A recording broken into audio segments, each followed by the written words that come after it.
Welcome to this lesson on the vertex form of quadratic functions. In algebra, understanding how to graph and analyze quadratics is a key skill.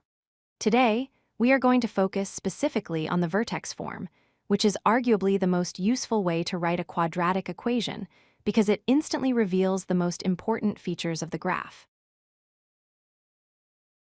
First, let's quickly review what a quadratic function looks like. The graph of a quadratic is a symmetric U-shaped curve called a parabola. It can open upwards, like a smile, or downwards, like a frown. The most important point on this curve is the vertex. This is the turning point where the graph changes direction, representing either the lowest or highest point on the curve. Here is the general equation for vertex form. F of x equals I times the quantity x minus h squared plus k. Each letter in this equation plays a specific role. A determines the shape and direction. H controls the horizontal position, and k controls the vertical position. Let's break these down one by one. The name vertex form comes from the fact that you can see the vertex coordinates directly in the equation. The vertex is located at the point h, k. However, there is a very common trap here. Notice the formula has x minus h inside the parentheses.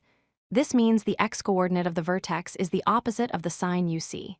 If it says x minus 3, the vertex x value is positive 3.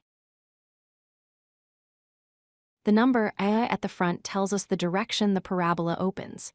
If a is positive, the graph opens upward, like a standard U. If a is negative, the graph reflects over the x-axis and opens downward. You can think of a positive a as a happy face and a negative a as a sad face. The value of a also determines how wide or narrow the graph is. If the absolute value of a is greater than 1, the graph stretches vertically and becomes narrower or thinner.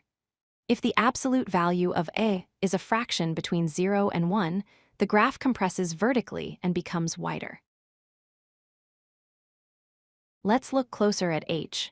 This value shifts the graph left or right. Because the formula is x minus h, we must think in opposites. X minus 3 moves the graph to the right by 3 units. X plus 3 moves the graph to the left by 3 units. Always remember, inside the brackets, think opposite direction. The value k at the end shifts the graph up or down. Unlike h, k is straightforward. If you have plus k, the graph moves up. If you have minus k, the graph moves down. It follows the sign exactly as written. Let's apply this to an example. Consider the function f of x equals negative 2 times the quantity x minus 4 squared plus 5. First, we identify the vertex. Inside the brackets, we have minus 4, so our h is positive 4. At the end, we have plus 5, so our k is 5. The vertex is at 4, 5. Next, we see a is negative 2. Since it is negative, the parabola opens downwards. Since 2 is greater than 1, the graph will be narrower than usual. To summarize, the vertex form is a powerful tool for graphing. Remember that the coordinate pair, h, k, is your starting point, the vertex. Be careful to flip the sign for h, but keep the sign for k. Finally, use the coefficient a to determine if your parabola opens up or down and how steep it is. With these rules, you can graph any quadratic function in seconds.